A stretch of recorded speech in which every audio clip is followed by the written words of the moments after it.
Hello and welcome to the Action Network podcast presented by BetMGM. I'm Sean Zerillo, joined today by former professional fighter Billy Ward to help you break down UFC Atlantic City going live at Boardwalk Hall in Atlantic City on Saturday night. 14-fight card, prelims at 7, main card 6 fights at 10 p.m. Eastern. The main event, a women's flyweight bout between Erin Blanchfield, New Jersey's own Erin Blanchfield, Bergen County's own Erin Blanchfield, and Manon Fiorot. Women's flyweight title eliminator, 6-fight winning streak for both women.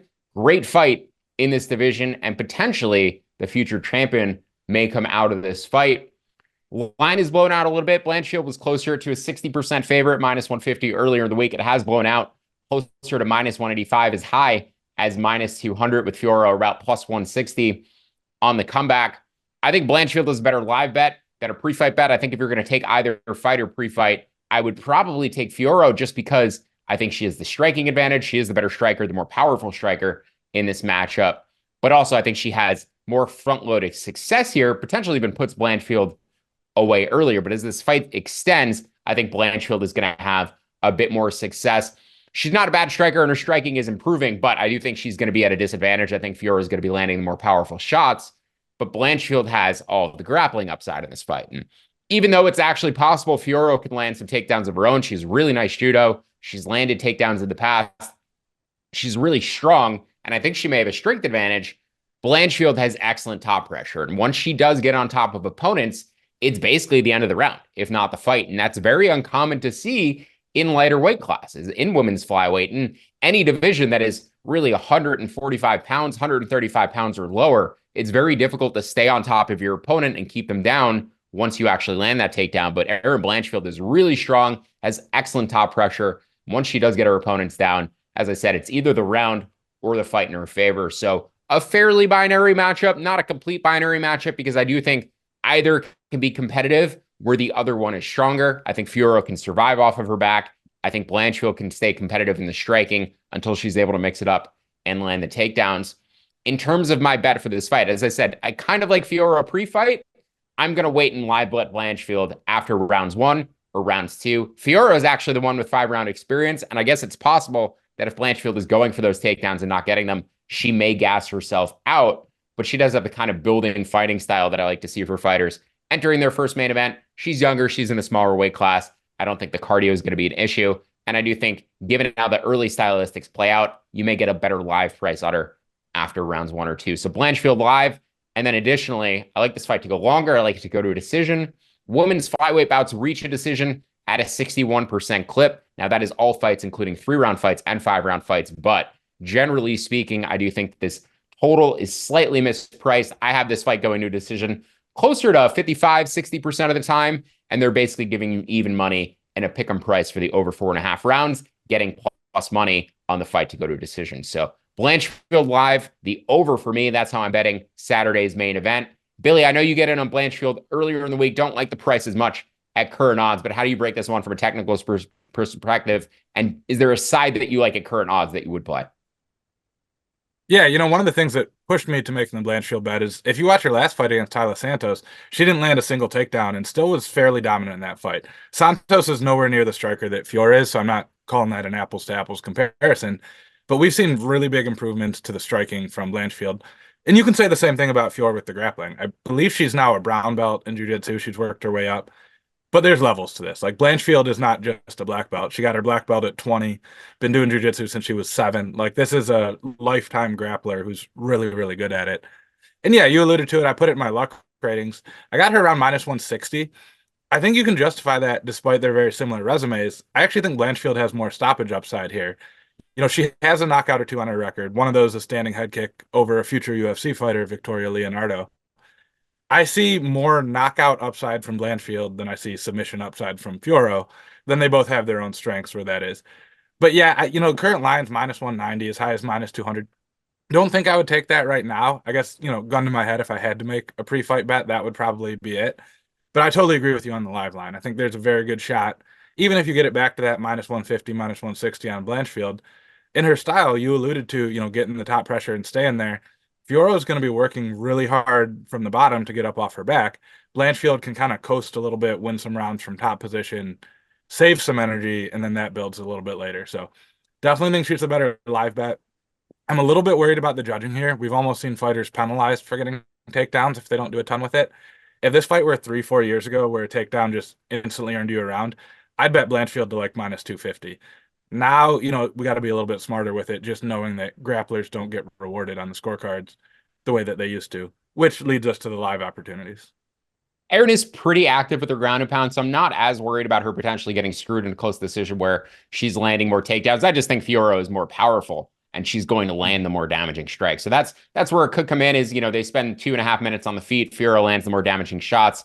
Erin takes her down in the final minute of the round, ends the round on top. And you're like, I think she won that round, but maybe it's a toss-up against the judges. It's just the nature of MMA scoring in 2024 and why we do tend to lead towards underdogs in fights that are likelier to go to a decision. However, this one, as you said, 50-50 to go to a decision, and Erin probably has more finishing upside. In terms of how I handicapped the winning methods, I basically give Erin 50% chance of winning inside the distance, 50% chance of winning by decision. I think for Fiorot, I put it at 70-30 decision versus finish, and basically 20% of it by knockout. So yes, Erin does have more finish equity and potentially more dominant decision equity too, if she's just able to hold top position for extended stretches.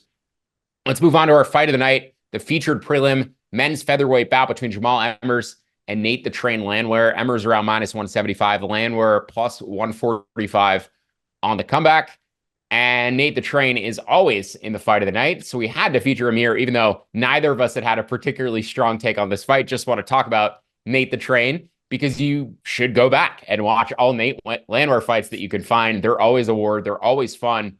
He's taken a lot of damage throughout his career due to his fighting style, and I do worry about potentially declining physicality as he enters his late 30s. This is a guy who was a college track athlete, went over to Russia, fought in M1 Global, fought a lot of really tough Russians before he ever came over to the UFC, and then has been in a number of wars in the UFC, and he never goes away. He gets knocked down, he gets up, he keeps fighting. Now, sometimes the ref stops in when he gets knocked down in that first round and he isn't able to keep going. But if the ref doesn't stop it, Nate Landwehr will eventually work his way back into the fight. So I do think Jamall Emmers is the more technical fighter, the more well-rounded fighter, the better athlete. But in terms of heart and willingness to fight past round one, I think Nate Landwehr has this all day. So Landwehr live after round one is probably the best entry point for me. I think he's probably going to get hurt in round one and then may potentially rally down the stretch. I also like Landwehr by decision a little bit at plus 410, projected that line closer to plus 345. So maybe worth a poke on Landwehr rallying to a decision victory as well. Billy, any firmer takes on this potential banger for you? Yeah, I don't even want to say Landwehr live after round one. It's Landwehr live as soon as you see him get knocked down. Like that's going to be one of the best prices. I hate betting live, on or during rounds on UFC fights because there's a tape delay, whatever. But it's probably going to happen, so you kind of got to be quick on the trigger.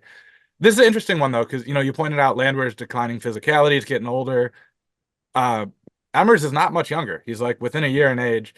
He had that torn ACL when he just hung out in a heel hook against Pat Sabatini, which you've always talked about how bad fight IQ that was, which is part of the issue.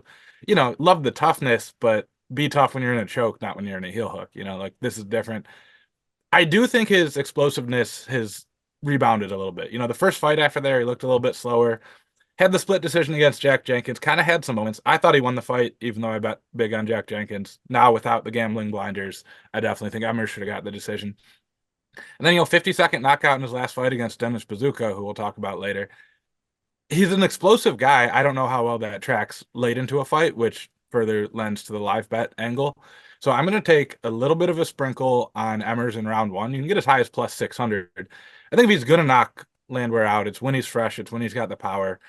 Landwehr's been knocked down in 2 of his last 3 fights. Neither of them ended in a knockout because partially the refs, partially just his heart, a lot of factors. And then on the Landwehr side, if you're looking for a free bet option, I actually like his submission prop at plus 1100. I think 2 of his last 3 wins have been submissions. I really like how he attacks like front headlock stuff in that series with his chokes because he's not sacrificing position. He's not going to his back to try to pull a guillotine or an armbar. He's working from a dominant position while also trying to set up submissions. Emmers is a tall, long guy, tends to stick his neck out there. Emmers will shoot for some takedowns here and there too. I could see, Emmers getting tired, taking a bad shot, leaving his neck out there and putting himself right where Landwehr wants him. So just that's too long of an odds or too long of a line based on how I think he's likely to win this one. But yeah, the live bet is obviously like priority number one. And then I'm just going to make a couple sprinkles on these method of victory props.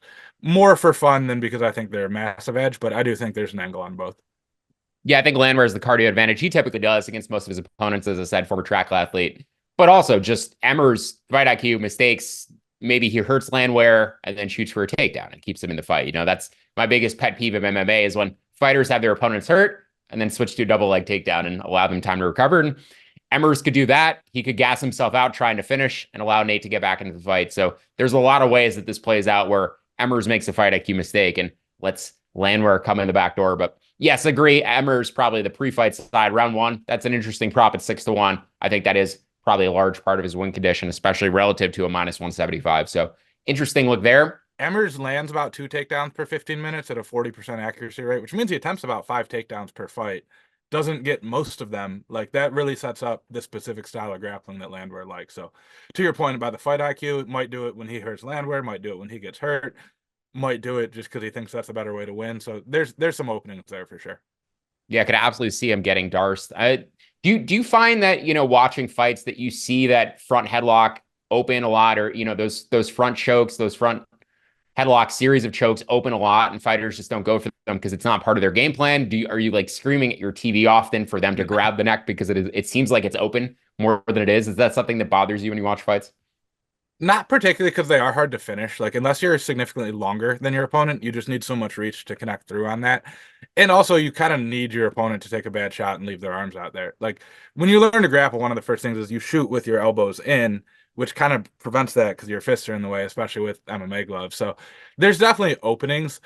I like when guys go for it. I'm going to talk about Petroski later, who's fairly good at that series, just because unlike a lot of submissions, when you don't get it, you're still typically in at least a decent spot, where fighters, like the one that drives me crazy is from that front headlock roll for a guillotine. It's super low percentage, and then when you don't get it, you're on your back and losing. So it's we saw Poirier's coach screaming at him, stop trying the guillotine, and he couldn't help it. That one drives me crazy. The front headlocks should probably see a little bit more, but only for the reason that it would prevent you from rolling to your back on a guillotine. Let's talk about Andre Petroski, your favorite underdog in the card, a middleweight bout with Australian Jacob Malkoun. Malkoun, the jiu-jitsu coach for Robert Whitaker, and really kind of a one-trick pony. He runs the pipe on everybody, gets the single leg takedown, and he hits it against everybody. And it doesn't matter how good of a grappler you are. Brendan Allen, he hit it 7 times against. He just has his move, and he hits it, and he has really good top pressure once he gets on top of you and is able to keep opponents on their back for extended stretches. I think he's the better striker than Andre Petroski. I think he has better cardio than Andre Petroski. I think the wrestling exchange is going to be very interesting, and I'm sure that's where you see Petroski potentially catching him in something. So you like Petroski at big dog money. Tell me why. Yeah, a couple of reasons. I mean, first is the resume. Petroski is 5-1 in the UFC. His only loss he took on like a week's notice against Michel Pereira. Malkoun is officially 3-3. He should be 4-2. That was a horrible DQ against Cody Brundage. That would have been his only UFC finish. He fought Nick Maximov, who was down to one leg. Like, Maximov tore his ACL in the first round, couldn't put him away. And he struggled against other wrestlers. He fought Phil Hawes, got knocked out, fought Brendan Allen, lost a decision. Petroski wrestled D1 at North Carolina, and he's also an extremely high-level submission guy. So I think most of the finishing upside goes to Petroski. Even on the feet, I think he's the more powerful striker. Malkoun is definitely the more technical striker. He actually started as a boxer, I believe, before becoming a grappler and then a grappler coach. I think this is a classic one where Malkoun is going to win minutes, but Petroski is going to have so many opportunities for big moments that he's likelier to get it. And Petroski is just considerably a better athlete. Like, Malkoun just looks like a random, like, chubby purple belt at every BJJ gym. Like, if you walk to my gym right now, you'd see 3 dudes that look just like Jacob Malkoun, physique and athleticism wise. Petroski is not that, right? Like, he looks like a guy who wrestled Division I in college. I agree with you on the cardio. That's my biggest concern with Petroski. Big, strong guy, throws heavy punches, attempts explosive takedowns, dives for submissions aggressively. None of those things help your cardio. But he shouldn't be a 2-1 underdog pre-fight. And then if he comes out and looks good round 1, round 2, and doesn't get the finish, you might be able to get Malkoun at 2-1 odds live at some point. So if you like the Malkoun side, I think you either play him like by decision, late props, or live. I'm hoping that I can get Malkoun live at 2-1. There's nothing I'd like more than to have a 2-1 ticket on both fighters at some point in this fight and make money no matter how it goes. So that's how I'm approaching it. I just think Petroski clearly more finishing upside, clearly more round one, probably round two upside. He's going to get picked apart a little bit on the feet before he gets the takedown, but his wrestling is considerably better. Jiu-jitsu is at worst close, and the athleticism all go towards Petroski. Yeah, I like Malkoun, but as you said, Billy, I prefer to wait live after round one, or I think pre-fight I'd look to take his decision prop, or I'd take round three or by decision. I think that's the likeliest way he finishes, just by nature of Petroski gasking, Malkoun being on top. But, even when his opponents are tired and he's on them for 12 minutes, Malkoun doesn't really leverage up and go for big finishes. He's very much prioritizing that control, that pressure, that top position. So Malkoun by decision, I think, is an interesting look.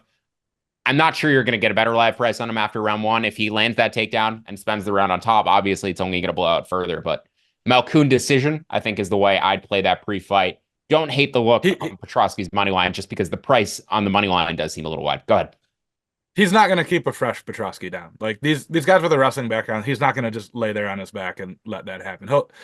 He might get stuck down there once he's tired, but I don't see Petroski getting held down early. So I would bet a significant amount of money that there's going to be a better price on Malkoun live at some point. I don't know when it's going to be, unless he gets finished early. But that's the one. Just you got to like D1 wrestlers are a different breed, guys. If you've never rolled with one or done any of that, like you got to be an extraordinary athlete and highly technical at your sport. And these guys, they hit the ground, they're right back up. We've never really seen Petroski held down by anyone. So that I'm not worried about until, of course, he gasses out, which is probably going to happen.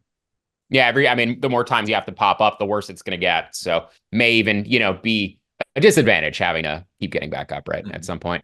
We do have a consensus underdog on this card, though, that we like. The opponent ended up making weight, which may be a bit of a surprise, but doesn't necessarily change either of our handicaps. I don't believe. Rhys Mckee at about plus 120, plus 115 against Chidi and Njokuani. And Njokuani, the much better striker, former pro kickboxer, very technical, but declining physically. He's been finished in 2 of his past 3 fights. And today he made 170 pounds for the first time since 2016. And the last time he tried to make 170 pounds, he blew out his vocal cords. And he sounds like a 2-pack-a-day smoker now. So not great for his health, huge for the division. But, and Billy and I constantly talk about, we don't love fighters who are 35 moving down in weight. Not as big of a deal at 170 and 185 as it would be at bantamweight or flyweight. That said, Rhys Mckee's a big guy, and Chidi is not going to have a big reach advantage here. He's not going to be significantly taller. He's a couple inches taller. He does have more power, and I think he can absolutely finish Mckee in round one. But generally speaking, Rhys Mckee is pretty durable, and he only loses clearly when opponents take him down, and that's not what Chidi's going to be doing in this fight. Mckee has the grappling upside, if anybody. Mckee has much better cardio, and based on the weight differential and Chidi cutting down, Mckee should be the faster man. So I do like Mckee. You may get a better live price on him after round one. I think Chidi will be dangerous for the first round, but I also like Mckee pre-fight, live after round one, and then to win in rounds 2 and 3, plus 750 for round 2, plus 1,200 for round 3. I think Chidi's going to gas hard here after that weight cut. So, Billy, do you see this one the same way? Yeah, exactly. This is one I also took earlier in the week in my luck ratings. Slightly better price, not massive movement like some of them. His only finish loss was to Hamzat, who he was sacrificed to during the Fight Island days. A couple decisions to guys with wrestling game plans after that. Yeah, the big thing is just dropping a weight class at this age. Not only, I think there's the physical detriment of that, but sometimes I think, and I've been guilty of this in my own career, it's like rather than improving your deficiencies, you think, oh, I'm just need to be in a different weight class. So you kind of get a false sense of security that was the problem to begin with, when there's good guys at every weight class. And arguably, as you go down the weight class, the skill level and the speed gets so much higher that you're not even always helping yourself. Like, very rarely do I watch an MMA fight and I think that guy lost because he wasn't big and strong enough. We see it. It happened. I mean, Kevin Holland was the perfect example. But that's usually not the problem. And you're only making the skill and the speed harder. Your perfect point on the cardio, that's not going to be great for him, having to cut all that weight. So pretty much in lockstep with you. Might get a better live line. If I hadn't taken the earlier line on Mckee, I might wait. I got plus 142, so fairly significant difference. Might wait for live or maybe do half a unit pre-fight, half a unit live, something like that. But yeah, we're seeing it the same way. Let's move on to our favorite props on this card. You already gave out one round one prop for a fighter just because you thought the price discrepancy was wide relative to their money line. And I 100% see the same argument free betting Herbert Burns to win in round one at plus 900. That seems like the vast majority of his win equity and getting a big price discrepancy relative to his money line. Yeah, I mean, that if you look at his UFC career, counting contender series, round one win, round one win, round one win, round two loss, round two loss. His last round two loss is listed as exhaustion from damage. Like, I don't think I've ever seen that on someone's fighter page before. The guy, for being a smaller fighter, has the worst cardio I've ever seen. And people, longtime listeners, know I like to tease the BJJ-based fighters for having that because they go out there and they do one round and then the match is done. And he exemplifies that like no one else I've ever seen. He's a bat out of hell. 3-4 minutes. He's going for crazy submissions. Sometimes they work, sometimes they don't. You survive that, he's done. So, yeah, I would almost say like his under 1.5 and win line should be his money line. Like there's very little chance he wins a fight that goes beyond that. I believe he has 2 decision wins very early in his career. I don't know what happened there. You know, against lower level competition, maybe he was in better shape then. I don't know, but that's how I'm playing that one. And then, of course, if you can get a better price against him live after round one because he looked really good, definitely do that. Although I think the market is probably sophisticated enough to not move the line on a guy who got beat up by Herbert Burns for round one because they all know what's going to happen.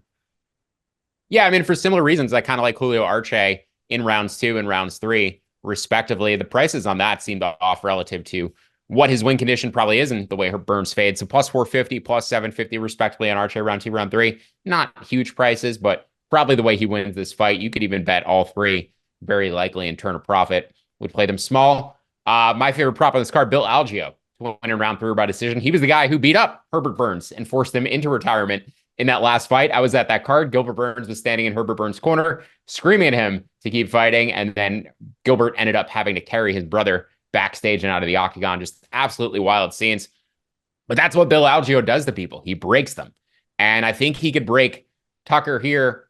Kyle Nelson here. You know, I'm thinking of Kyle Tucker and just in my mind, changed his name to Tucker. Kyle Nelson is a very solid underdog and he keeps upsetting people at long odds. He's able to lull people into kind of a staring match where he just sort of outpoints them and now going to be in the bigger cage, maybe a little bit more space to run around, but also Algeo just on the gas the entire time, going to stay in his face and not really give Nelson a chance to take a break. So I do think the volume, the cardio is going to be a bit too much from Bill Algeo here. If his price moves out after round 1, say Kyle Nelson knocks him down, you know, has a big moment, maybe wins the round, I would definitely live bet Algeo after round 1. But I don't think Nelson is going to win many minutes here. Algeo's volume is just going to be too much for him. So Algeo round 3 by decision, minus 110. I also like his decision prop at plus 125.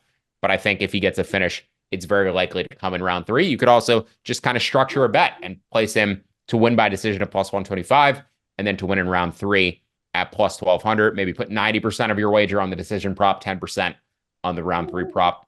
So you still profit a little bit if he does win in round 3. Billy, you have any thoughts on Algeo and Nelson? No, I wish I would have seen that earlier. I'm very surprised at that line that includes round 3 at nearly a pick'em price. I would have thought that would be much closer to his win condition. He's just not really a guy that stops people early. When he finishes people, it's exhaustion due to damage, not, you know, one big punch. So love that pick. Yeah, it's a similar dynamic to his fight against, or to Nelson's fight against Billy Quarantillo, just a very similar archetype in terms of a guy who's just going to be sort of gassing you out with volume and staying in your face the whole time. Let's move on to our best bets. We do have one that we are aligned on, and we should talk about the Pleasure Man, one of our favorite fighters to discuss before we get to our separate best bets. Ivo Aslan, Anton Turkalj, a rematch for Brave CF.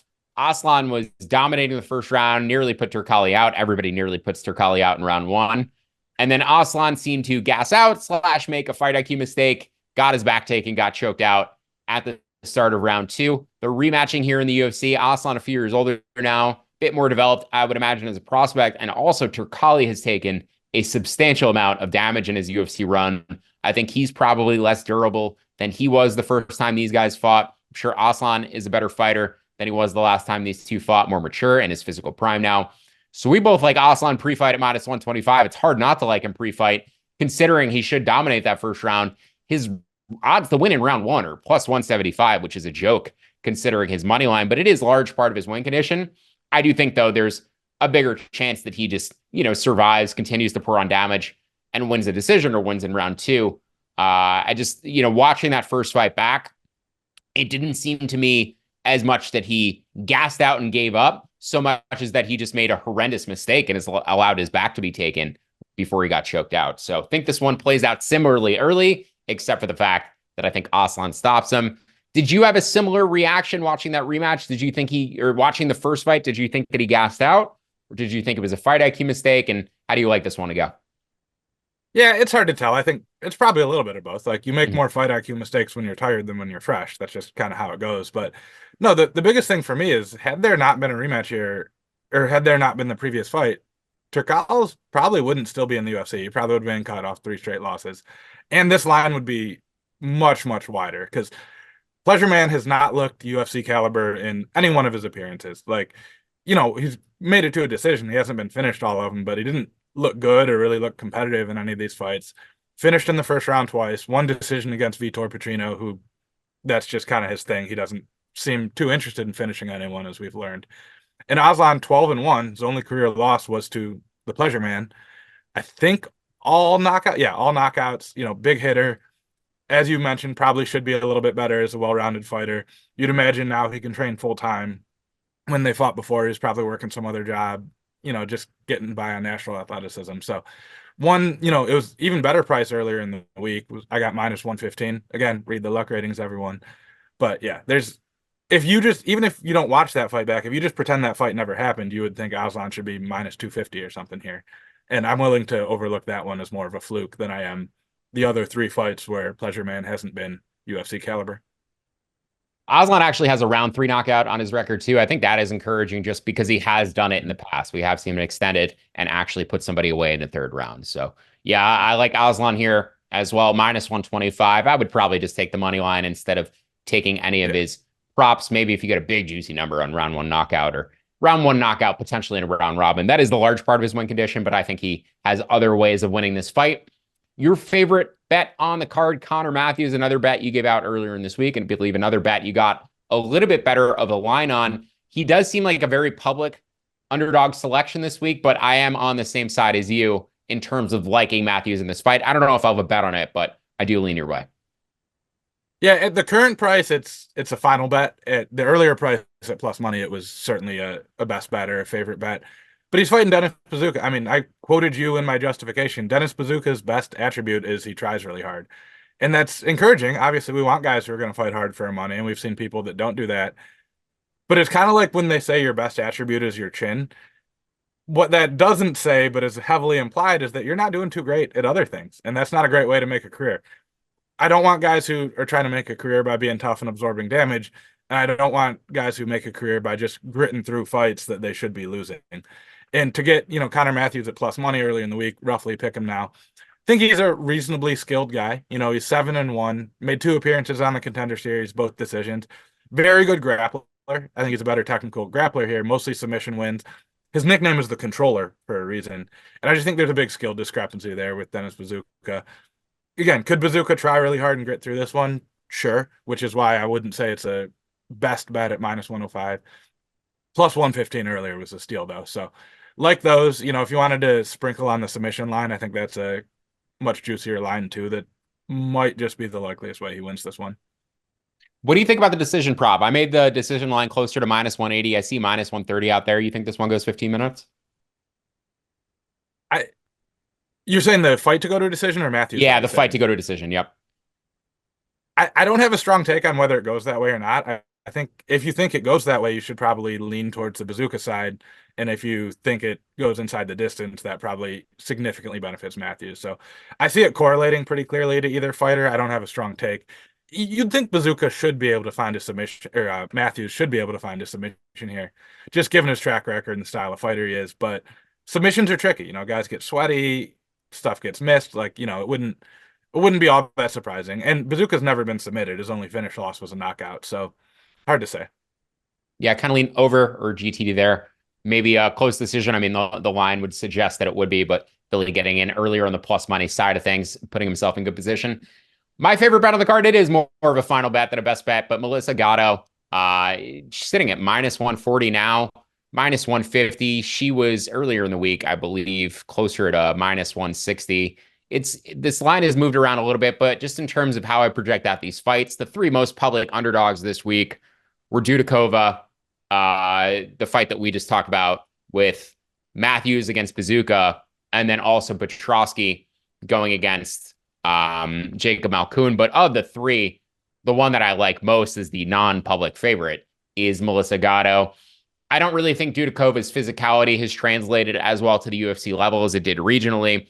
I don't really like how her takedown offense looked in her last fight against Jinyu Frey. She wasn't able to do anything against Frey in terms of the takedown and sort of abandoned that game plan.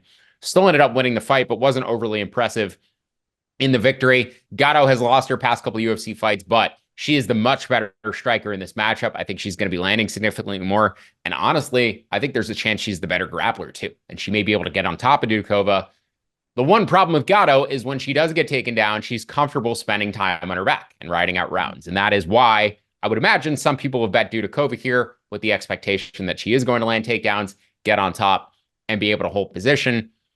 However, I think Gatto is equally likely to land takedowns and get on top, and I think she's capable of reversing position if the fight gets on the mat. So Gatto as the better striker, the one likelier to be landing damage, minus 140. I projected this line closer to minus 215, so a pretty big edge in terms of how I project it. Like it up to about minus 170. Don't love it, but certainly have to go against a very public underdog this week. Billy, just curious why you bet Dudakova earlier in the week and how you feel about the line at current pricing. Yeah, I mean, earlier in the week, it was primarily a system play. When I'm doing this article on Monday, I haven't had a chance to watch a ton of fights. Obviously I know who these fighters are and can remember some of their stuff. But, women's lighter weight class fight, likely to go to a decision. Dudakova's 2-0 in the UFC. Not great wins, but, looked fine at plus 136. I think at the current odds, I would definitely lean towards Gatto as the stronger money line play. It's just not enough plus money coming back where you go, let's hope the judges screw something up or we get a weird outcome, which is really what we're saying when we take some of these thinner ones at big plus money. I am more confident in her being the better grappler. I think she has like a sambo or a judo base, which are pretty much the same thing under different terminology. Huge throw in her UFC debut that broke Estela Nunez's arm. That was awesome. I've probably got a little bit of blinders on that, being a guy who trained some judo back in the day, but wouldn't take her at the current price. Earlier in the week, I'm happy with my closing line value. Even though in the UFC, that doesn't always work out the way we think it should, but I'm actually kind of hoping the line falls even a little bit further and I can just arbitrage and lock in a profit on both sides. Final thought on the main event. I saw a good clip of, Fiorot throwing beautiful judo toss. Thoughts on her potentially being able to get Erin Blanchfield down early? I wouldn't be surprised at all if she got her down early. Blanchfield came training BJJ. She's not one of the... Typically, you don't see this with female fighters because women's wrestling wasn't really even a thing 20 years ago. But yeah, Fiorot might be able to get takedowns. That wouldn't surprise me at all. Just because you can doesn't mean you should. I think Fiorot getting a takedown would probably actually be to her detriment. For people who don't really do much judo, they have very quick exchanges on the ground. You get about 10, 15 seconds to work and get a submission, then it gets stood back up. Jiu-jitsu is the total opposite. If you're on the feet for too long, a lot of rule sets put you down. So I think Blanchfield, once it's on the mat, has a big advantage. And as we were talking about, the judges don't reward you for getting the takedown. They occasionally, and not always, reward you for what happens when you're on the ground. So yeah, my dad always told me growing up, just because you can do something doesn't mean you should. And that's the advice I would give to Manon Fiorot on the takedowns. Unless it's like the end of the round and you just want to, get a decent slam, whatever, maybe knock the wind out of her. If I haven't heard the clacker yet, I'm not going for a takedown if I'm Fiorot. That's one of my other pet peeves is fighters who waste energy going for takedowns or trying to get up from takedowns at the end of the round when it isn't going to sway any of the scoring. They just don't want the optics of ending up on their back. And I'm like, you just wasted an entire explosion for nothing. So, I mean, we watched so many fights in like the early 2000s into the teens where you could be getting beat pretty clearly on the feet. You get a takedown with 8 seconds left and suddenly you win the round. Like I joked about it with my buddies playing the old UFC video games. We would both just be shooting once we heard that clacker because whoever got it, the judges more often than not would give you the round both in the game and in real life. So I think that's one of those things, like we see it in all sports where there's some outdated strategies that people just haven't quite adjusted to yet. And even the commentators like Cormier and Cruz will get on there and say, well, that's great optics ending the round on top. It doesn't matter anymore, but nobody told them. Is that a Pavlovian thing from the gym? Like you hear the clacker and you go for the takedown. Is that something that is trained into you guys? I can't recall ever training in a gym that gave us a 10-second warning. Most round timers have a beep at 30 seconds to give you a warning, Okay. most commercially available. I don't know if these big UFC camps have like a dude with a clacker, and maybe they actually do train that, but that was never anything we did other than joking about how, if you get the last takedown, it's an instant win. That'll do it for the UFC Betting Proof in the Action Network podcast presented by BetMGM. Thank you to Billy Ward. You can find all of my picks, all of his picks in the award-winning Action Network app. We also have content on actionnetwork.com. You can find Billy's luck ratings. You can find my main event preview. You can find our best bets for this weekend's card. Best of luck with all of your bets this weekend, and we'll see you next time on the Action Network podcast presented by BetMGM.